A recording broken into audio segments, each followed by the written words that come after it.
Hello विद्यार्थियों, स्वागत है आपका अपने YouTube चैनल ओम सक्सेस पॉइंट में।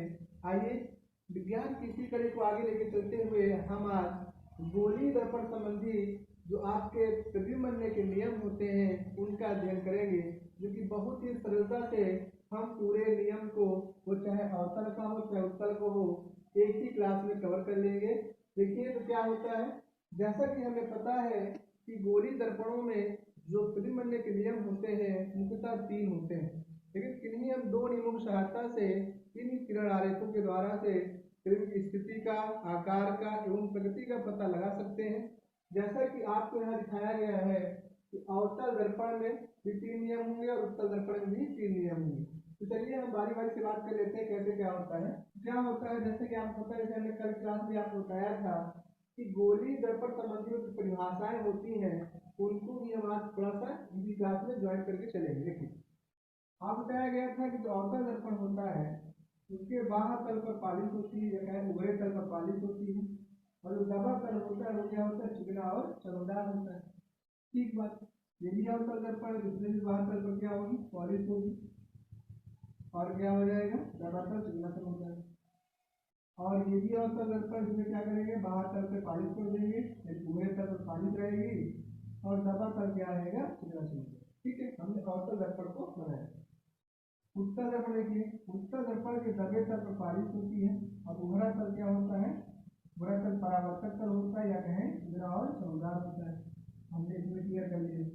तीसरा ये भी उत्तल दर्पण, इसमें क्या कर लें, दबे तल पर पालिश कर लिया और उभरा तल क्या हो गया, चिकना और चमकदार। इसी प्रकार यहाँ पर उत्तल दर्पण के दबे तल पर पालिश है और उभरा तल क्या है, चिकना और चमकदार।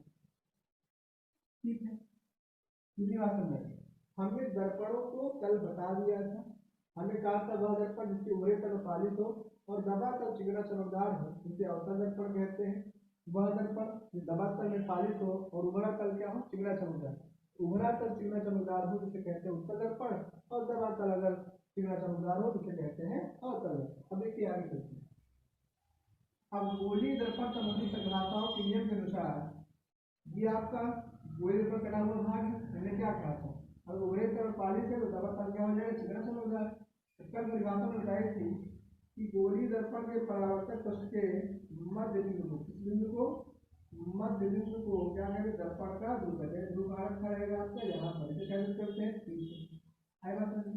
गोली दर्पण के परावर्तक पक्ष के मध्य बिंदु को क्या कहते हैं, दर्पण का ध्रुव करते हैं पीछे। गोली दर्पण के परावर्तक पक्ष के मध्य बिंदु को दर्पण का ध्रुव करते हैं पीछे। हमारे साथ गोली दर्पण संबंधी परिभाषाओं को भी याद करते चलिए, तभी आपको बारी बारी होता है। देखिए, गोली दर्पण के परावर्तक पक्ष के मध्य बिंदु को दर्पण का ध्रुव कहते हैं। गोली दर्पण के परावर्तक पक्ष के मध्य बिंदु को दर्पण का ध्रुव कहते हैं। गोली दर्पण के परावर्तक पक्ष के मध्य बिंदु को दर्पण का ध्रुव है। हमने जान लिया कि गोली दर्पण के परावर्तक पक्ष के मध्य बिंदु को दर्पण का ध्रुव कहते हैं। इसे तीसरे व्यक्त करते हैं, कल क्लास में पढ़ेंगे। आगे देखिए, गोली दर्पण कटे हुए गोले का भाग होता है उसके केंद्र को क्या कहते हैं, हम वक्ता केंद्र कहते हैं। गोली दर्पण कटे हुए गोले का भाग होता है उसके केंद्र को क्या कहते हैं, वक्ता केंद्र कहते हैं। गोली दर्पण कटे हुए गोले का भाग होता है उसके केंद्र को क्या कहते हैं, वक्ता केंद्र कहते हैं। गोली दर्पण कटे हुए गोले का भाग होता है उसके केंद्र को क्या कहते हैं, वक्ता केंद्र कहते हैं। गोली दर्पण कटे हुए गोले का भाग होता है उसके केंद्र को क्या कहते हैं, वक्ता केंद्र कहते हैं।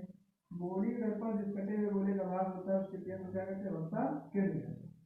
हमने वक्ता केंद्र की परिभाषा भी कंप्लीट कर ली कि गोली दर्पण का कटा हुआ भाग होता है उसके केंद्र को क्या कहते हैं, हम लोग वक्ता केंद्र कहते हैं। अब आप सुनिए आगे, गोली दर्पण के वक्ता केंद्र और ध्रुव को मिलाने वाली रेखा क्या कहलाती है, मुख्य अक्ष कहलाती है। गोली दर्पण के वक्ता केंद्र और ध्रुव को मिलाने वाली रेखा क्या कहलाती है, मुख्य अक्ष कहलाती है। गोली दर्पण के वक्ता केंद्र और ध्रुव को मिलाने रेखा क्या कहलाती है, मुख्य अक्ष कहलाती है। गोली दर्पण के वक्ता केंद्र और ध्रुव को मिलाने रेखा क्या कहलाती है, मुख्य अक्ष कहलाती है। गोली दर्पण के ध्रुव तथा वक्ता केंद्र को मिलाने वाली रेखा क्या कहलाती है, मुख्य अक्ष कहलाती है। गोली दर्पण के ध्रुव तथा वक्ता केंद्र मिलाने रेखा क्या कहलाती है, मुख्य अक्ष। हमने परिभाषा तीसरी भी कंप्लीट कर ली कि गोली दर्पण के वक्ता केंद्र तथा ध्रुव को मिलाने वाली रेखा को क्या कहते हैं? मुख्य अक्ष कहते हैं। आई बात समझ में? चौथा पॉइंट देखिए, गोली दर्पण के वक्ता केंद्र तथा जय कहें गोली दर्पण जिस कटे हुए गोले का भाग होता है उसकी त्रिज्या को क्या कहते हैं हम लोग? वक्रता त्रिज्या कहते हैं। क्या कहते हैं? उसकी त्रिज्या क्या कहते हैं हम लोग? वक्रता त्रिज्या कहते हैं। गोली दर्पण कटे हुए गोले का भाग होता है उसकी त्रिज्या क्या कहते हैं हम लोग? वक्रता त्रिज्या कहते हैं। गोली दर्पण जिस कटे हुए गोले का भाग होता है उसकी त्रिज्या क्या कहते हैं? वक्रता त्रिज्या कहते हैं। गोली दर्पण जिस कटे हुए गोले का भाग होता है उसकी त्रिज्या को हम वक्रता त्रिज्या कहते हैं। गोली दर्पण कटे हुए गोले का भाग होता है उसकी त्रिज्या को क्या कहते हैं? वक्रता त्रिज्या कहते हैं। गोली दर्पण कटे हुए गोले का भाग होता है उसकी त्रिज्या क्या कहते हैं? वक्रता त्रिज्या कहते हैं। आई बात समझ?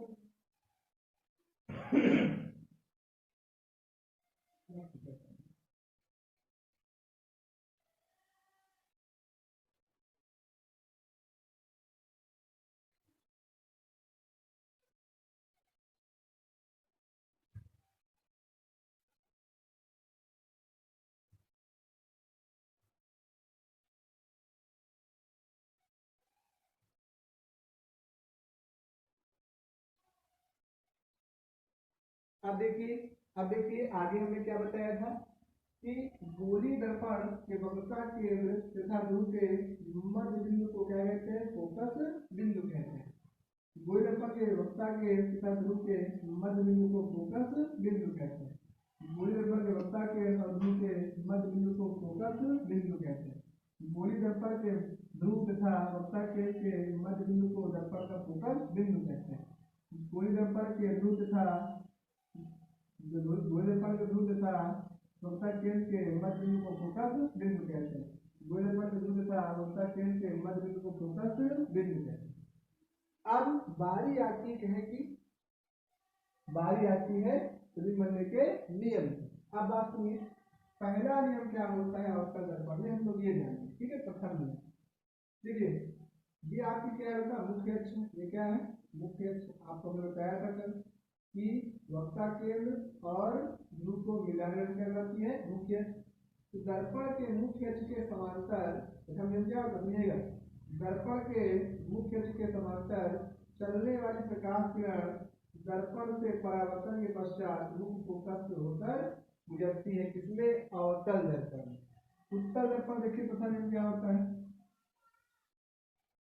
दर्पण के मुख्य अक्ष कौन सी है? वक्रता केंद्र और उसकी को मिलाने रेखा मुख्य अक्ष कहलाती है।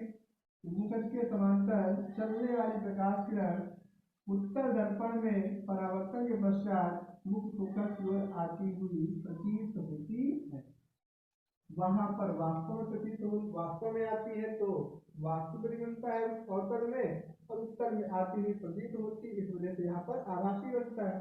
है बात समझिए। तो प्रथम ये हमने क्या पढ़ा कि दर्पण के मुख्य अक्ष के समांतर चलने वाली प्रकाश किरण दर्पण से परावर्तन के पश्चात मुख्य फोकस से होकर गुजरती है अवतल दर्पण में, तथा मुख्य फोकस की ओर आती हुई प्रतीत होती है जिसमें? उत्तल दर्पण में, और ऐसे ये परावर्तित हो जाती है। ठीक है, पहला नियम कंप्लीट हो गया।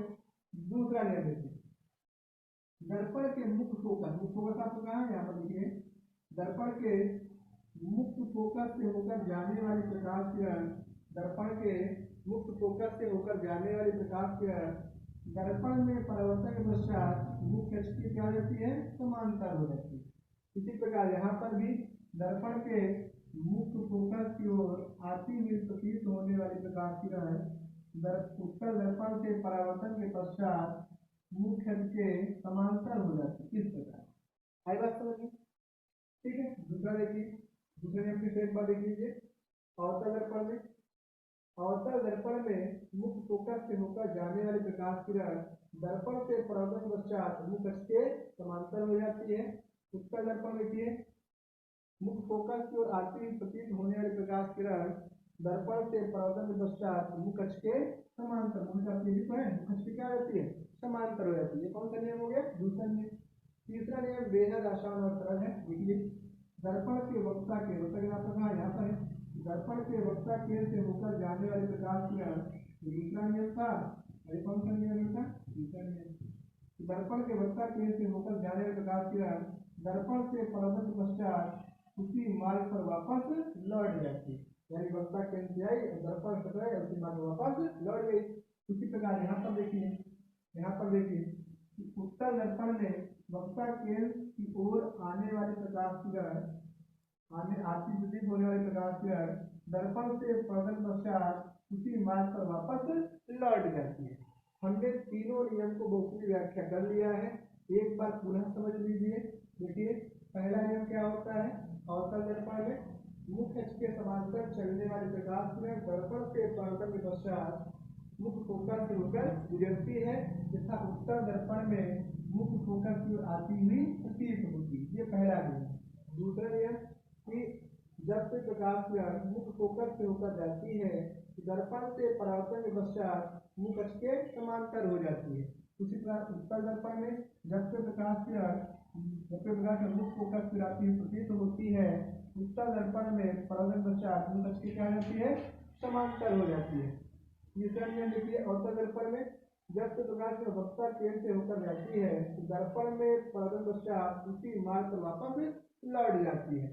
तो यहाँ पर भी है, जब से प्रकाश की वक्ता केंद्र से आती हुई प्रतीत होती है तो दर्पण से परावर्तन पश्चात उसी मार्ग पर वापस लौट जाती है।